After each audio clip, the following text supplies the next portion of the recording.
Welcome to The Explainer. So, have you ever heard of loving a place to death? Today, we're diving into a profoundly fascinating subject, a geographical location that is so much more than just a dot on a map.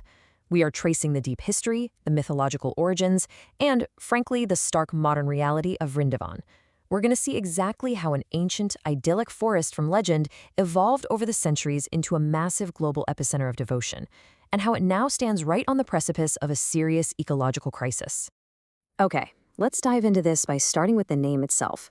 Vrindavan translates from two distinct words, Vrinda, which is the name of a goddess who appears as the tulsi or sacred basil plant, and Van, which simply means forest. But its true significance, that lies in its status as an ancient tirtha. You see, in Indian spiritual traditions, a tirtha is essentially a crossing point, a place where the physical worldly realm directly intersects with the divine dimension. So this isn't just some historical city. For millions of people, it's an active, living bridge to the spiritual world. Here's our roadmap for today. We'll start with the divine origins, move into rediscovering the lost city, check out the Radha Madan Mohan Temple, explore its growth into a global spiritual hub, examine the modern ecological crisis, and finally look at saving sacred Vrindavan. Section 1. The Divine Origins. 5,000 Years of Mythology.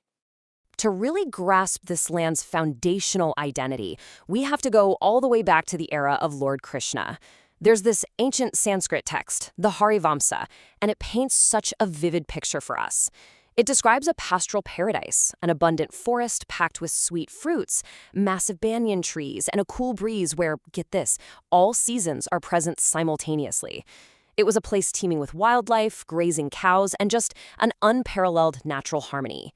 So, right from the start, the texts anchor Vrindavan not as a bustling city, but as a perfect, lush ecosystem.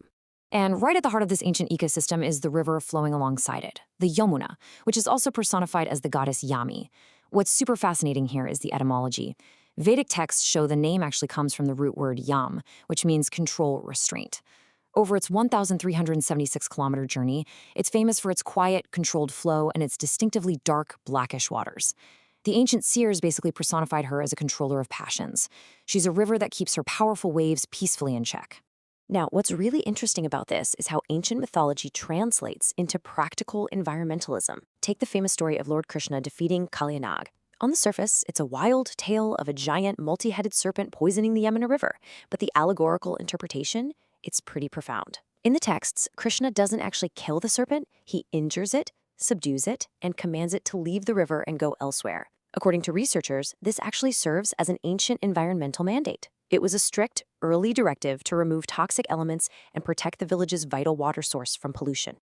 Section 2. Rediscovering the Lost City. Excavating the Divine. So as the centuries rolled on, those original lush forests and the physical locations of the stories were literally swallowed by time. It's a fascinating cycle of loss and recovery. Around 3000 BCE, you have the era of Lord Krishna, but eventually the exact locations just faded from memory. The very first rediscovery was actually led by Krishna's great-grandson, Vajranabh, who excavated the forgotten forests and installed deities. But then, incredibly, it was lost all over again. It wasn't until the 16th century, during the medieval era under Mughal rule, that saints like Chaitanya Mahaprabhu and the six Goswamis experienced divine visions, re-excavated the area, and firmly re-established the sacred geography we know today. Section 3. Radha Madan Mohan Temple, an architectural anchor. To truly understand the scale of this 16th century revival, we just need to look at the structures they left behind. Rebuilt in 1580 AD under the guidance of the Saint Sanatana Goswami and a trader named Kapur Ram Das, the Radha Madan Mohan Temple is one of the oldest and most revered in all of Vrindavan. Standing proudly at 50 feet tall right on the banks of the Yamuna, it was constructed out of brilliant red sandstone in the traditional Nagara style. It really served as a physical, towering testament to the city's comeback. But the backstory of this temple is unbelievably dramatic. The original deity of Madan Mohan, which is believed to have been worshipped thousands of years ago and was found at the base of an old banyan tree, was installed here in 1580. However, in 1670, with a massive invasion looming from Mughal Emperor Aurangzeb, they literally had to move the deity overnight to Jaipur just to protect it. It was eventually relocated to Karali, Rajasthan, where the original still remains today. It actually wasn't until 1748 that a replica was finally installed back in the Vrindavan temple.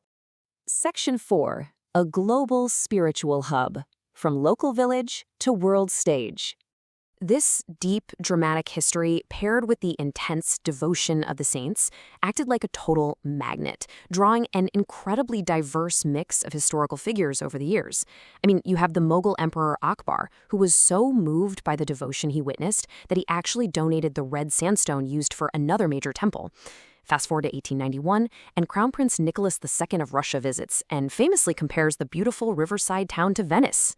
And then, in the 20th century, cultural icons like George Harrison of the Beatles found their way here. It's just this amazing, unexpected overlap of history: an emperor, a czar, and a Beatle, all absolutely captivated by the exact same village. But that global explosion really crystallized in the year 1975. That was the year the ISKCON Krishna Balaram Temple was established by Srila Prabhupada. This one singular event brought an absolutely unprecedented wave of global attention, with devotees from all corners of the earth packing up and moving to the town just to immerse themselves in its spiritual atmosphere. Let's move to Section 5 and see how this builds into the modern ecological crisis. A paradise threatened. 32 million. Let that sink in for a second. That is the staggering estimated number of annual visitors currently pouring into Vrindavan. Now consider that this is a medieval town with a local population of only about 63,000 people. To put that into perspective, the fragile infrastructure of this small, ancient town is just buckling under the immense, constant weight of tens of millions of tourists and pilgrims every single year. And this brilliantly illustrates the toll it's taking. We started this explainer talking about a lush pastoral paradise made up of 12 sacred forests, right? Well, today, thanks to intense urbanization and deforestation, only 2 small forests are left, Nidhivan and Sevakunj. The contrast is really sharp. In fact, Sevakunj is now almost completely encased in metal fencing just to protect the little remaining vegetation from being entirely trampled by the crowds. The reality of the environmental degradation here is severe.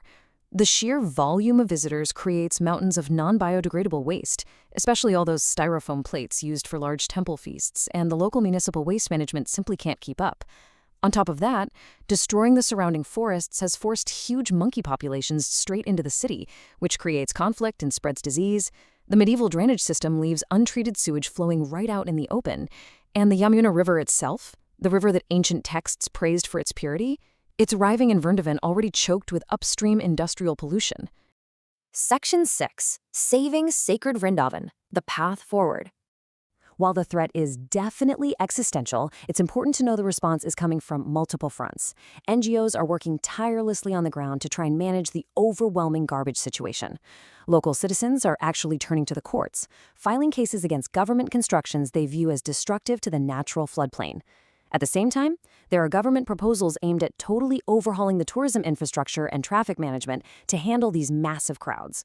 Beyond that, there are broader movements pushing to grant the Yamuna River actual legal personhood to protect it, alongside campaigns seeking UNESCO World Heritage status to formally preserve the area's rich cultural heritage. So the crucial point is this: Vrindavan is caught in a massive paradox. The very same spiritual texts and deep history that made it famous are exactly what draw those 32 million visitors today. But without strict, immediate ecological preservation, the ancient forest that those texts describe is going to be lost entirely to urbanization and pollution. Which leaves us with a really tough, provocative question. As modern infrastructure collides with ancient secret spaces, which, by the way, is a challenge we're seeing all over the globe, will the intrinsic beauty of Vrindavan survive? Will the combined efforts of NGOs, everyday citizens, and governments be enough to restore this tirtha so that future generations can actually experience the divine forest described 5,000 years ago? It's a highly complex battle of conservation, and for sure, one that the world is watching closely. Thank you so much for joining me on this explainer. Keep questioning, keep learning, and I'll catch you next time.